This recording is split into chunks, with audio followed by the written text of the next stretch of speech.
Shall I do The Lighthouse then? The Lighthouse then. Disclaimer alert. There will be a couple of disclaimers in this. Disclaimer. When my wife and I came to the realisation we were going to be together for a long time, I professed to her that, had I not met her, I could have happily led the life of a single man in the relatively solitary existence of a lighthouse keeper. Of course, there isn't really such a thing these days. Bloody machines. See the Terminator Dark Fate review for more details. So it was we decided to get married after all, and I spent the rest of my life merely imagining myself as the guardian of that last bastion against the cold, uncaring brutality of the open sea. The point being, I really like lighthouses. Fortunately, Robert Eggers, he of 2015's critically well-received The Vivitch, is here with Willem Dafoe and Robert Pattinson to explain to me quite why this lighthouse-keeping malarkey is not all that it is cracked up to be, and how right my decision to settle down turned out to be. Not that the movie is explicit in that, mind you. I don't think Robert Eggers thought of me even once throughout this movie's production, but that is what I am choosing to read into it. And I choose to read that into it because The Lighthouse is very much one of those movies that invites you to take away whatever you like, really, with Eggers himself distilling the theme as, quote, no good can come of two men being trapped together inside a phallus. Sold. Arriving together at a remote lighthouse where they expect to spend a couple of weeks before relief arrives, Defoe's grizzled wiki Thomas Wake and Pattinson's greenhorn Ephraim. Is it Ephraim? I keep struggling to pronounce that. Ephraim. Sorry? I think Ephraim. Ephraim Winslow, there we go. Thank you, Drew. End up spending a lot more time than they bargained for when they are beset by an apocalyptic storm that grounds any relief. Worse than that, their food supplies are also ruined, and the pair find their already hair-trigger relationship further stoked by the influence of alcohol. Cue a lot of shouting, sea shanties, homoerotic tension, tentacles, and mermaids. Again, sold. Apparently, and honestly, there's not a lot more to say about that plot-wise. Apparently, this was based loosely on an actual tragedy that befell two Welsh lighthouse keepers at the turn of the 20th century. I currently live in Wales, and I can confirm that this is pretty normal behaviour, so perhaps some of the barrier for entry has been removed for me. I suspect the ramping up of insanity may not be to everyone's taste, but here comes another disclaimer. Disclaimer. When I first moved from digital to film photography, I began shooting on medium format black and white film, primarily orthochromatic, and in a square frame. The tonality of that film, particularly when dealing with portraiture, is extraordinary, and I found myself drawn to the square format because it drew out a natural tendency towards symmetry, rather than the traditional rule of thirds, and often in relationship to architecture. The reason I want to bore you with that is because The Lighthouse is shot in black and white film stock, approximating orthochromatic by use of custom blue filters, and within an almost square ratio of 1.19 to 1. There is also an awful lot of use of symmetry within the frame, frequently with an architectural context. The filmmaker's intention is to heighten a sense of claustrophobia, but what I'm saying is, this film essentially bypasses a great many of my critical faculties en route to my aesthetic pleasure centres, and I'm not necessarily going to give you the most objective view of it. If I'm completely honest, I think the film loses its pacing a little around the latter half, and I had some reservations about Pattinson's accent, despite being assured that it is accurate to period and place, and by and large that's as much negative feedback as I can muster. Perhaps my compatriots will afford you further insight, but I'm going to be watching this again this coming weekend, and I've already ordered a physical copy so that I can listen to the director's commentary. So again, what I'm saying is, despite myself, I really freaking like this film. Yeah. I too had reservations about that accent, and I'd like to know how people know what New England accent sounds like in the mid-19th century, with like the wealth of recordings people naturally have of that. That's it. But yeah, it's more that his accent seems to take a while to get up to speed. Like the start of sentences sound wrong, but then midway through he sounds like he's from New England, and it's that's the only slight issue I had there. Other than that, I really like this. I love the look of it. I don't like anything like as much as you, Craig, the film as a whole. I mean, I have sort of idea what it's about. Yeah. I'm fine with that. I enjoyed watching it and trying to make up my idea for like quite what the different things were saying. And I'm certainly going to watch it again to have another stab at that. I mean, the acting really is great because two people on screen together for the length of a film, it's not easy to do. No. And they're actually, the two actors, while they were doing it, barely spoke to each other when they were acting because they were just so exhausted because of all the physical stuff they had to do as well. So it's very, very intense. Yeah. And that kind of comes through in the performances. I honestly don't know what to say other than that a seagull buys it, so yay. Two seagulls were harmed in making this film, so boo, because seagulls are terrible. It's a striking looking film. Some really interesting dialogue, which is sort of based on and inspired by, it says at the end of the film, various writings of people from like the early 19th, mid 19th century. So it's kind of conjured up, but based on a real kind of way of speaking. And the stuff that Willem Dafoe's saying is incredible.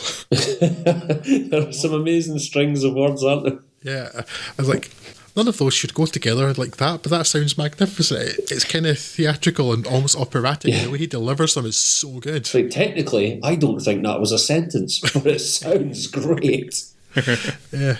It's a really striking film. It's unlike a lot of stuff I've seen. I've not seen many films like this. Really interesting. I liked it a lot. Yay.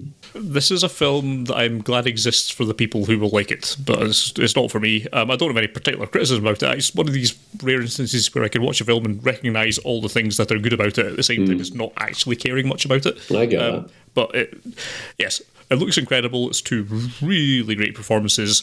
I'm roundly jealous of Willem Dafoe and his character's ability to curse people. If I could do that, I would be doing that all day. Yeah, just for various reasons, the rest of it just kind of bounced off me, and it's like, yeah, this is a thing that I watched, and I don't really have much valid criticism, because I think everything that it's trying to do, it absolutely nails. It's got very clear ideas about what it's trying to get on screen, and it does it, and it looks great doing it.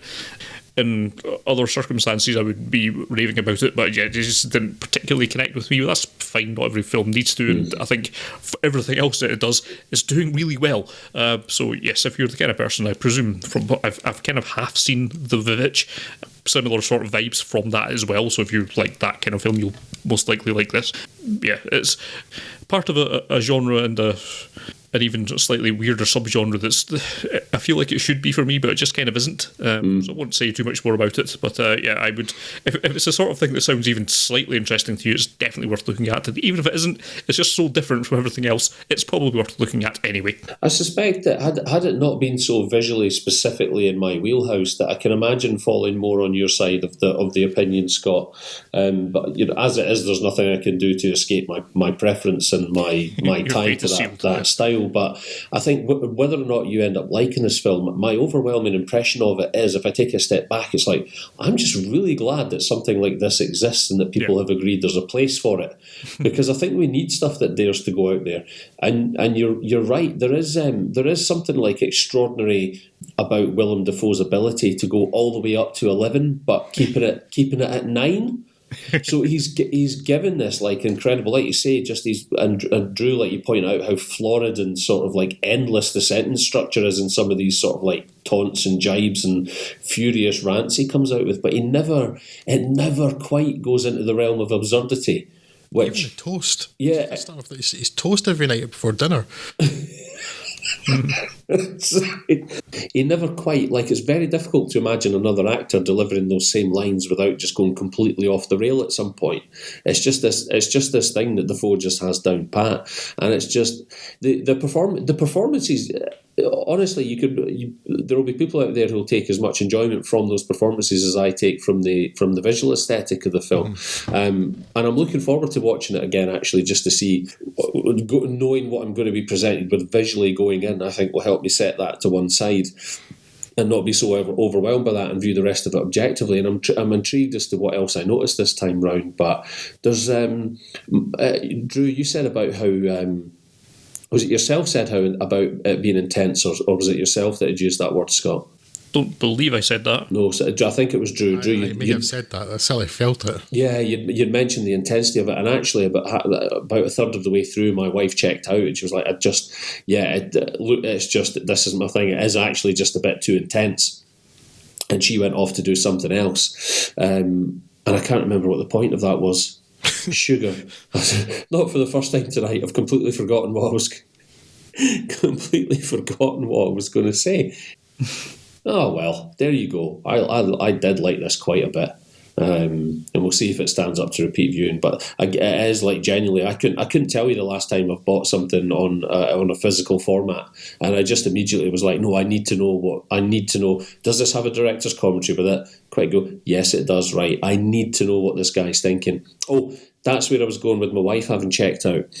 So she checked out, but you guys know, so my wife comes from an art background, and there's a couple of scenes in this film later on, and there's one in particular, this like immaculately posed still shot of the two leads in this sort of like weird surrealistic, I don't know if tableau wouldn't be the word I want, is it? I'm completely deploying the wrong word there. But basically this like immaculately framed scene, and it's so painterly, and I thought that's got to be in reference to like a known work of art. And I read an interview with Eggers, and it absolutely is. He's like, oh no, I shamelessly stole that from this German surrealist painter by the name of Sasha something or other, this guy.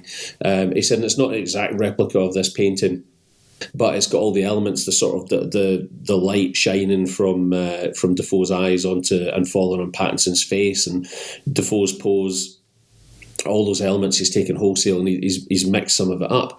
And I went to my wife and I'm like, look, I showed her a still from it. I said, look at this, right? I guarantee you this is going to make you want to buy back in now. And she looked at it and she went, oh yeah, actually, yeah, I am interested maybe to watch the rest of that now. So she's going to watch the rest of it with me at the weekend. It's just really intriguing, and I don't know that there is a point, to be honest. But who says it even has to have a point when it's this overwhelmingly intense and kind of just beautiful to look at? So yeah, I would implore everybody to at least dip their toe in, and if it's not for you, then no shame in that whatsoever.